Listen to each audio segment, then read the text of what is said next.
Are you irrational about your job? Are you about to be laid off? Are you looking for meaningful employment, purpose, integrity, the life that you've always wanted to live? If so, this episode is for you. Welcome back to Iconified. Here's Jorge. Hello, everyone. I'm Jared. Hey, and welcome to our library with two. This isn't Putin, by the way. That's just an old man, so don't get them confused. We realized recently it kind of looked like Putin, but it is not. We are sitting here in the U.S. of A. I'm calling in from the South, and Jorge is in the best of Midwest. the Midwest is best. And today we wanted to have more of an expose on, you could say emotion, but also it's in the news about employment and about what to expect in the few years ahead and how to really drive meaning in our careers. Yeah, so we wanted to have the discussion. This is more like a conversation. We haven't prepared much actually for today. We've just been reading the news about recent layoff and about business decisions that Jared and I will also discuss in a free time. We'd like to discuss about why Apple makes an iPhone and why they don't make something else, right? Something it's stupid to discuss that, I know, but we want to know what companies make certain decisions. And I think a lot of this layoff or the quick quitting is about having a job, but also companies making decisions when they make sense 2 years ago, but it doesn't make sense nowadays due to the outcomes, production, market, etc. So we're gonna explore all of that, and mainly the pursuit of meaningful employment. What is exactly that mean, and how you can have a meaningful part of actually, let me rephrase that, how you can have meaning in the stuff that you do at your job. So Jared, give us some points and let's start this talk. Yeah, so the first thing that comes to mind is a few years ago, I was in a meeting and they said, I don't know, you see that email that hit your inbox? And I looked, it was about 4:30 p.m. on a Thursday, and it came in at 4:20. And I'm like, HR update. Okay. It was on Interesting. Friday.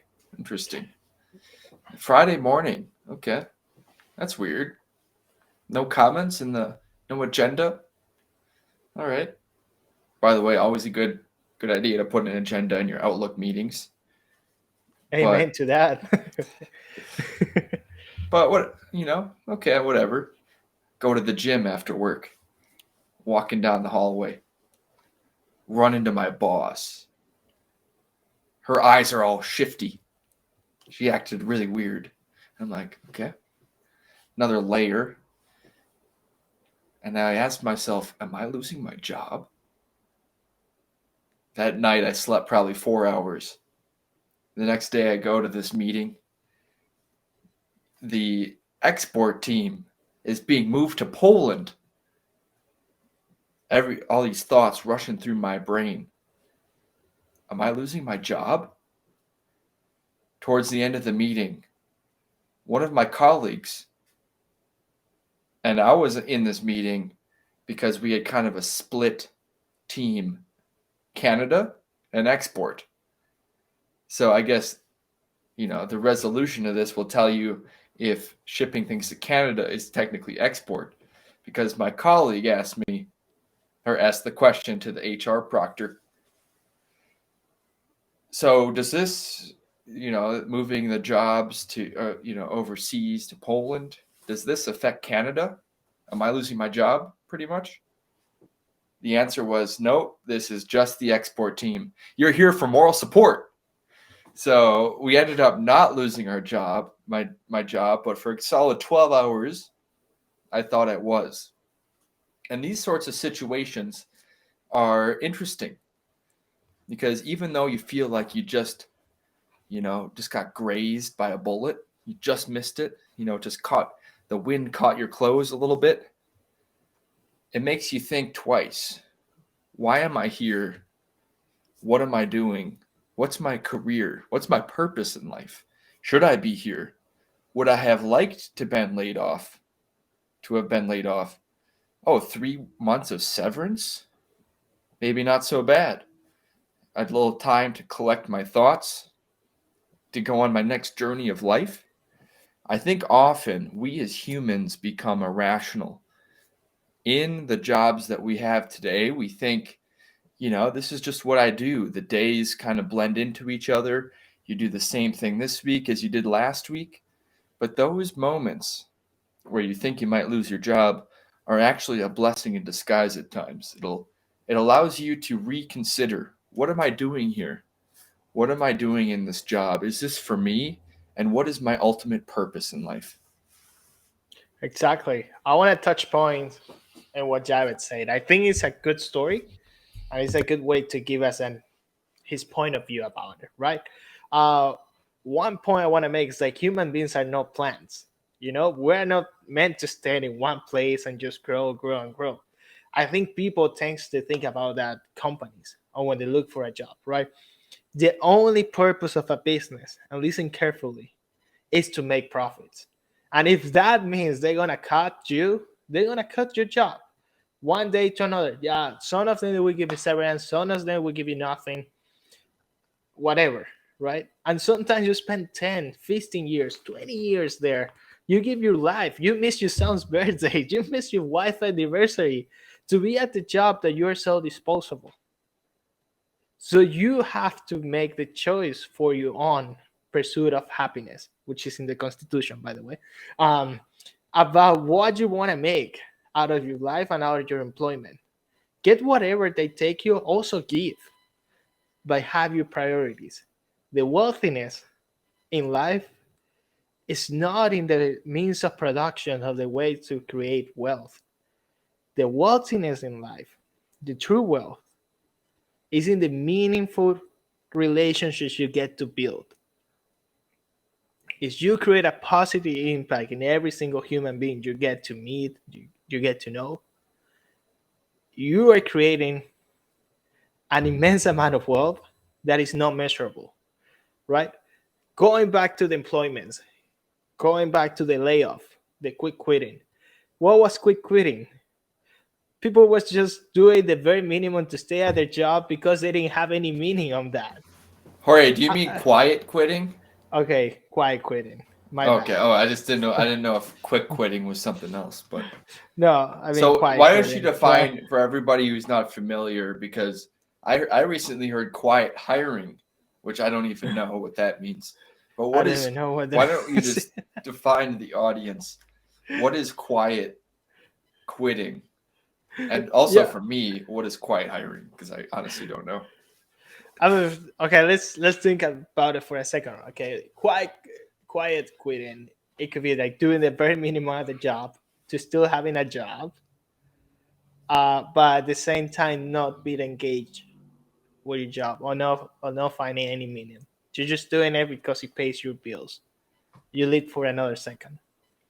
And I guess in quiet hiring, it would be more like you are at the job, but you're also looking for other opportunities, having interviews, waiting until somebody can give you a little bit more payment or excitement in that job and move.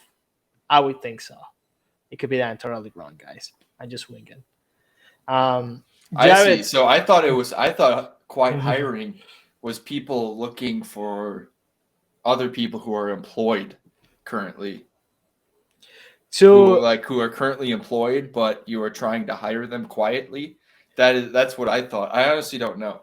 That's why I yeah, wanted to ask you that. yeah, I don't know either, but that could be one of the Jorge, HR reasons. expert 2023, right? I bet. No, hopefully never. I mean, just look Anyways, at this guy. He looks like someone who's gonna hire or fire you, doesn't he? no, I don't think so, man. I don't have the. I mean, Oh, you gotta do what you easy, gotta do buddy. sometimes. Yeah, Anyway, yeah. You always anyways, have to. Yeah. So um, what? Okay. So what I'm taking from this is a lot of movement, quiet hiring, quiet firing, quiet looking for employment, quiet. I'm not that cool with my job. Like, what is my ultimate purpose? quiet maybe service where you're like, oh, I'm trying to do my best in my job because I don't want people to judge me, but I really hate my job. And then quiet success maybe where you're just killing it. You're really disciplined, really passionate, but you don't really know how to put that into words and really brand yourself. There's a lot of elements we can take this podcast today, but really it all relates to a few common themes today that's happening. And that's layoffs are happening. You look at big tech, tens of thousands of jobs from, everything from Alphabet to Facebook, all these big companies. And then also, like, what does it mean to have meaningful employment? Personally, I'm still on my ascent, I feel. I think it's very common for people in the millennial generation to really wonder, what is my ultimate purpose? But I also understand, you know, I'm shaped by these ideas that, I grew up, I was in middle school during, the Great Recession.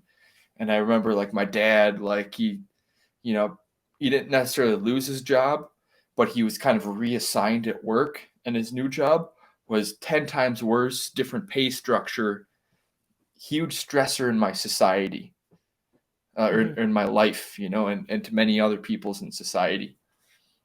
And I could see like my parents were like fighting, you're like getting in, they're having arguments, they're trying to figure things out, a lot of uncertainty. And I'm just like, what is all this about? Like, and then I realized looking back, my dad had worked for this company for 20 years, and this is how they treat him. And it was the first moment in my life when I realized that this isn't a matter of a company treating you good or bad. It's only a matter of a bad quarterly result. And all of a sudden, you're kicked to the doghouse. So a company is not really, and this is a big learning that I've went through, and a part of what shaped my career recently is that you can't expect a company to care about you. It's nice if you like the terms that they get you, if you like your vacation, if you like your coworkers, if you like your boss. Those are all huge parts of your life. But at the end of the day, you have to remember this is a negotiation. This is always a negotiation. There's been a lot of discussion about the difference between men and female salaries. And I think Jordan Peterson was one of the people um, that pointed out that a lot of this is due to the natural variation in agreeableness between men and women. Women are much more agreeable, so they're not. When people are agreeable, they're less willing to negotiate their salary. They're going to take the terms given to them by an authority figure or someone that they trust. So it's always important to understand your personality and how that plays into things. But at the end of the day, if you don't negotiate and on your own terms, you'll be negotiating on someone else's terms. So you have to understand in employment, this, you might love your coworkers, you might love your boss, but at the end of the day, it's up to you to demand the kind of respect that you need in the workplace, the kind of payment. And if you don't get that, there's a lot of jobs out there. And that brings me to my next point, security. And Jorge, I think you had something interesting to share about this. Yeah, I mean, you're right. But before we jump into security and stuff, I don't think it goes that. I don't think women's per se are more agreeable. I think it depends on the personality of the people, of the person. With that being said, No, I let me mean, ask Jorge, you. I mean, you're right. I'm not saying every single woman Yeah. is Mhm. more agreeable than every single man. I'm saying that if you look generally, uh, in like, and I In can data share, and I can yeah, in, share a piece of data here, just to, because this is proven in psychology, so it's not up for debate. Um, absolutely. but from psychological terms, Yeah. agreeableness in men and women. Here's a graph for you to see here. So it's not that different, really, but it's enough for it to perhaps you know, drive people's payment terms. I think. Let me share my. Absolutely. All right. I'm not a boomer, I promise. Technical difficulties. Okay. No, I wouldn't say that. All right. So here, Uh, you we, see my screen? yeah, we got it. Mhm. All right. If you look at overall agreeableness, uh,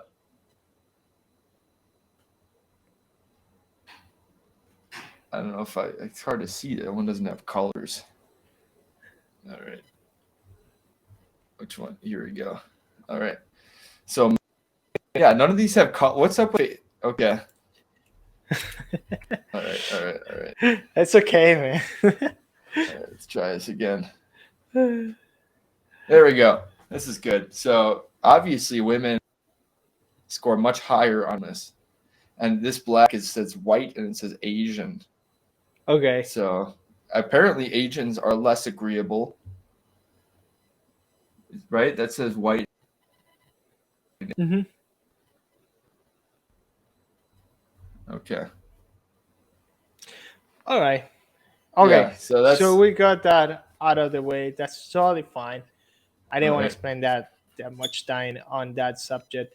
So the other thing I want to talk to is more related about security, right? That's the question mainly that you asked me. Like a lot of people in general, they want to look for security or find something meaningful and be secure. I had this secure way of living, I had this secure way of earning, and so on.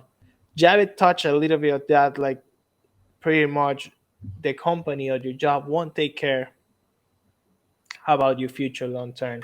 They just want results, they want to see quarterly results, and you pretty much have the means to production, right? That means that your cost has to stay lower than the revenue, right? And every person should negotiate for themselves. Totally agree.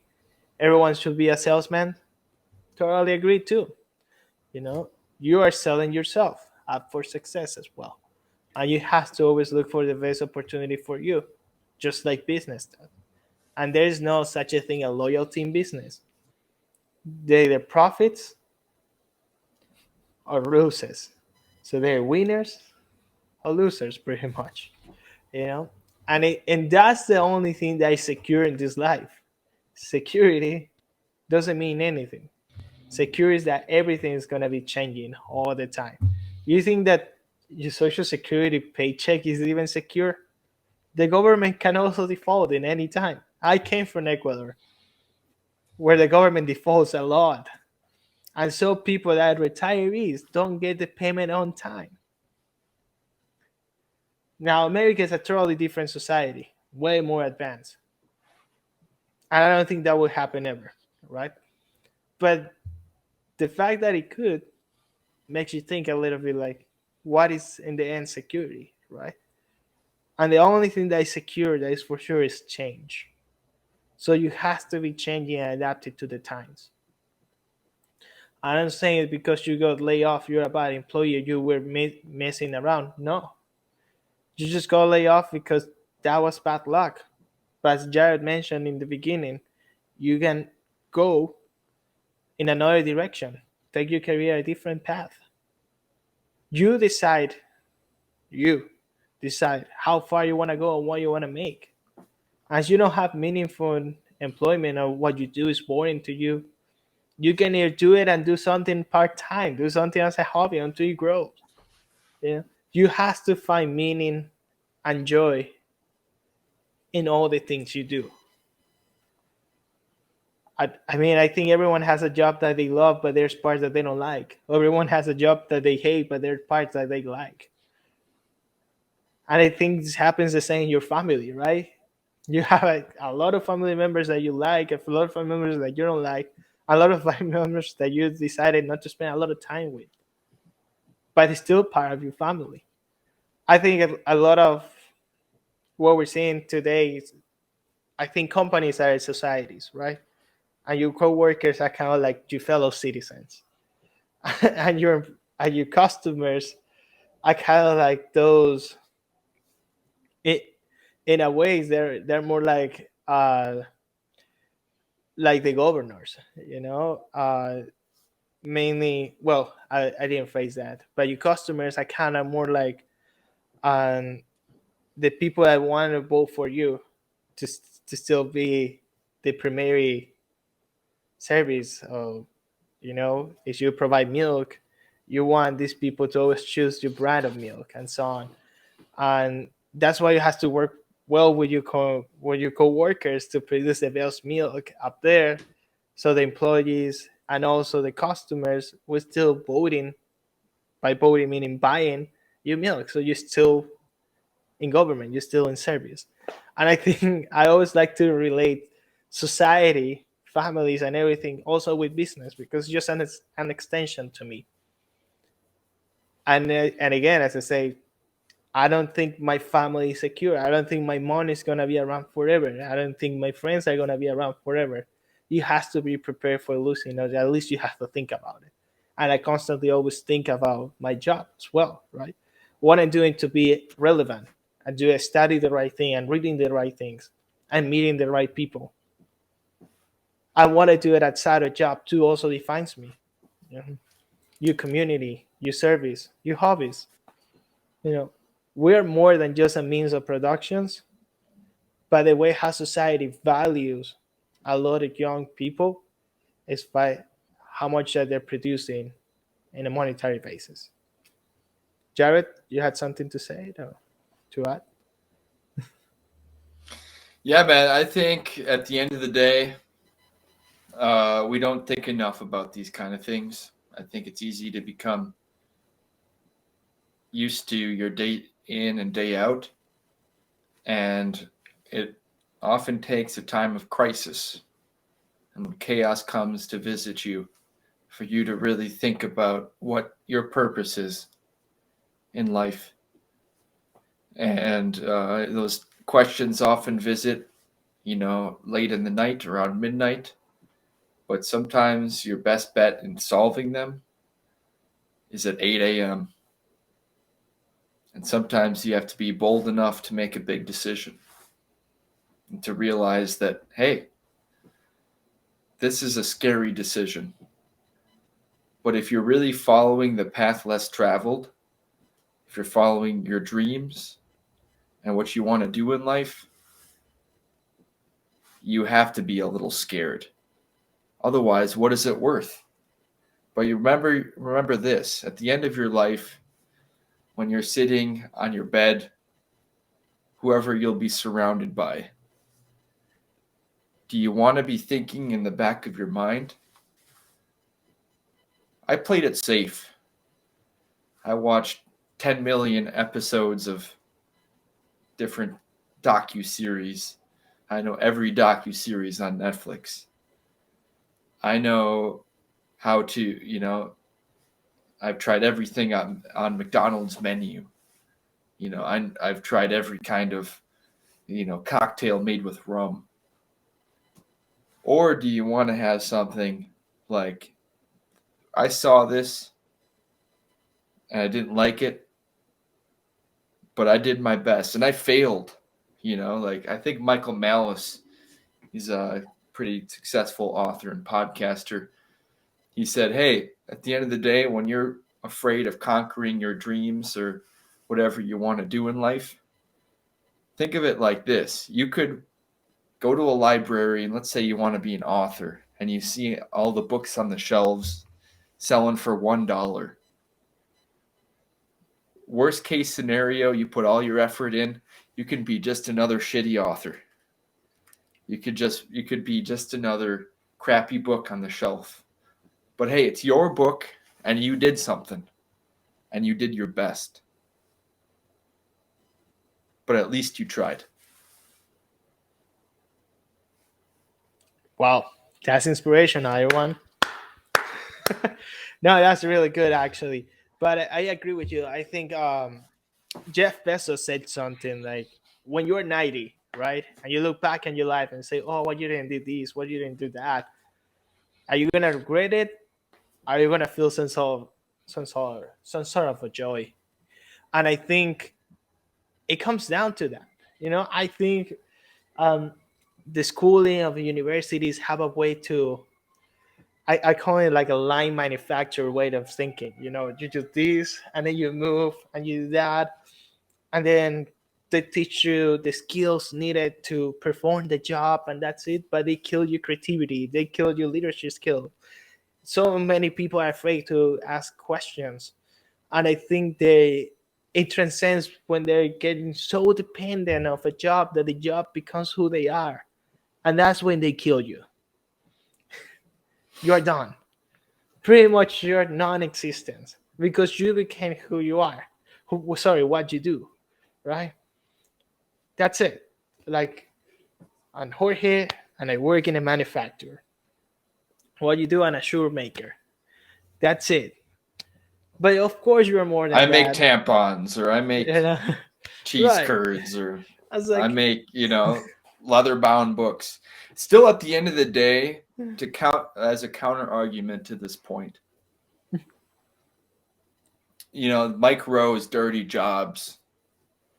People do magnificent work and jobs, and I often meet blue collar people, and I envy them to some degree because I see in these blue collar individuals that they see the life progress of what they do day in and day out. If you work for service, or you work in supply chain or insurance, or most of these, like these laptop jobs, if you will, you get so used to just this grind, but you never see what you want to do come to fruition. And I look upon some people who are blue collar that I know closely, and I see, yeah, we finished this project, and I see that their eyes light up, and they see that, yeah, this isn't their factory, but when they drive past it every day, or they think about, that those 8 months out in Omaha, Nebraska, when they built that factory, they know that their hands and their efforts shape something real in the world. So if you work in one of these computer laptop, jobs that you're lacking some sense of purpose or feeling, know that you're not alone. Because actually, psychologically speaking, one of the main ways for you to feel satisfied in your line of work, and this is something I think companies should learn and find a solution for, is you need to see the result. If you're getting things to a store, you're working in supply chain, go visit a store. See what you did. If you're selling an insurance policy, drive to that house that was hit by a tornado that you insured and you helped the family. At the end of the day, that is why people lack purpose. It's because they can't see with their own eyes that they do have an impact, but it's so abstract when we're on these devices, on these screens, that we have this division of our efforts and our labor and the result that happens on Earth.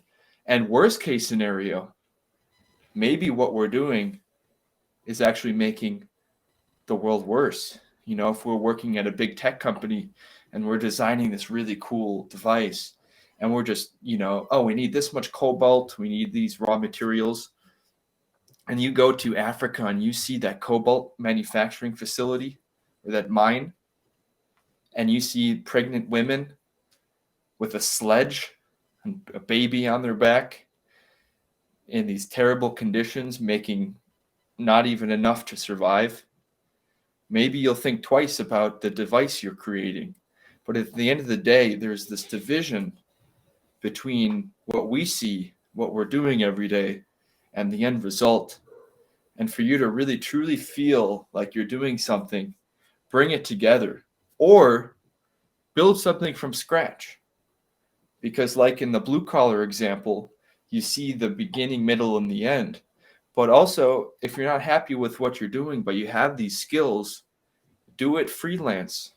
Figure out a way where you can fill in the gaps.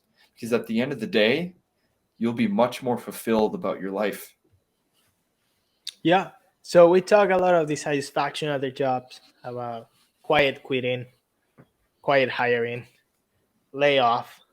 We touched a lot of points today. I just want to add one more. about irrational companies' behavior. It happens to me that the venture capital industry. I have a few friends there. And founders will come and say, I want my company value, for example, at $1 million. And a lot of people would ask, why you want that valuation? Well, because my competitor so and so is valued at that same amount. And they would go with similar jargon about what they do different, right? And how they're going to acquire market share and increase the value for stakeholders and so on. So they have all the right words. But at the end of the day, they they will fund you or they will say no is you have a great lead investor, right? An example of that is Sequoia. That's one of the best, the biggest venture capital firm in the world. Anyways, and if because if the if the lead investors do that, they will fund you, right? And so another company will pop out and they will find another great lead investor and there will be the same competition, pretty much doing the same thing, again, the same crazy valuation. But when the market change, right, when money becomes more scarce, when interest rates are going up, then it all comes down to production, to output. So a lot of these companies are being forced to being laid off, be acquired, sell, because they promise a lot of things that weren't actually feasible, and also it depend a lot of influx of cash that is no longer accessible for many firms. So a lot of companies will do or will replicate what their competition is doing. And you have to be very careful and check on those terms and be a little bit more rational about it, because the way how companies behave sometimes is very irrational. It's more like my neighbor is doing it, so I'm gonna do it, and that's the new trend, right?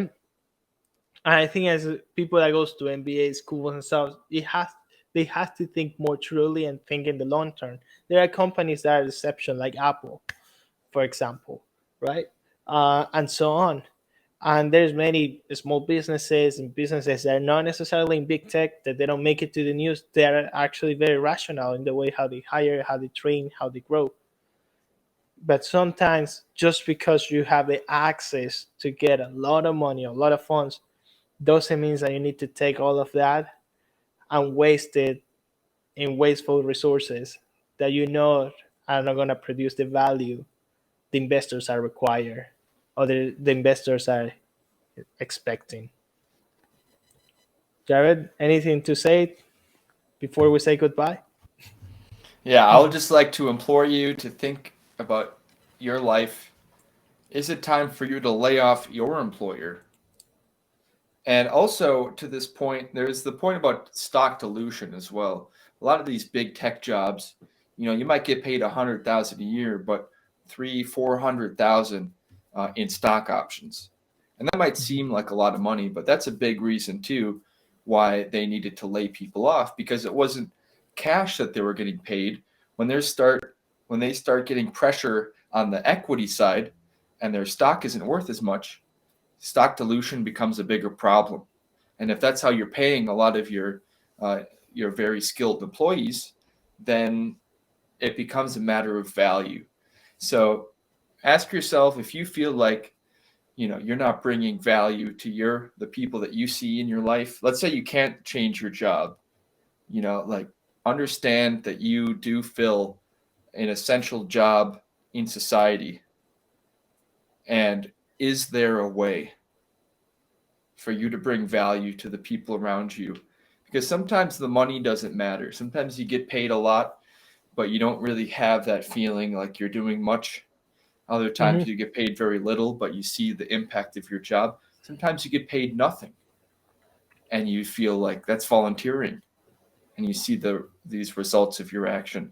So understand that in most, if not all cases, whatever you're getting paid, someone's taking a premium on that. So someone is making money off of your labor. But that's okay, because it should be absolutely beneficial for both of you. And if you don't feel like it's so, then try to renegotiate or find a new job. If you feel like you're getting paid a lot, understand that you do bring a lot of value to the table, and focus on those skills, because even if this job is the end, there might be another job out there that might want those skills, and you get more money and you can fulfill that purpose. Or let's say you don't like your job. So then it's kind of an irrelevant question, because at the end of the day, what's the greatest resource? The greatest resource is your time. So you should really value your time even more than money. And here's a good question to ask yourself. Would you rather be an 85-year-old man with $1 billion, or would you rather be an 18-year-old man with a life full of promise, but with $1? I'm sure a very small amount of people would choose the 85, but I'm choosing the 18, because at the end of the day, you have a whole life in front of you. You have decisions, you have agency. And at the end of this podcast, that's the word I want to bring up today. Agency. Agency meaning you can carry out whatever you want in your own domain. You know, as Aristotle said, life begins in the household. And power begins in the household. Politics begins in the household.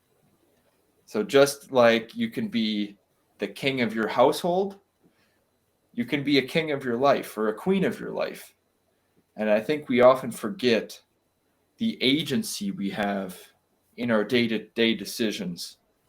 And often that's very difficult, because freedom is difficult and discipline is difficult.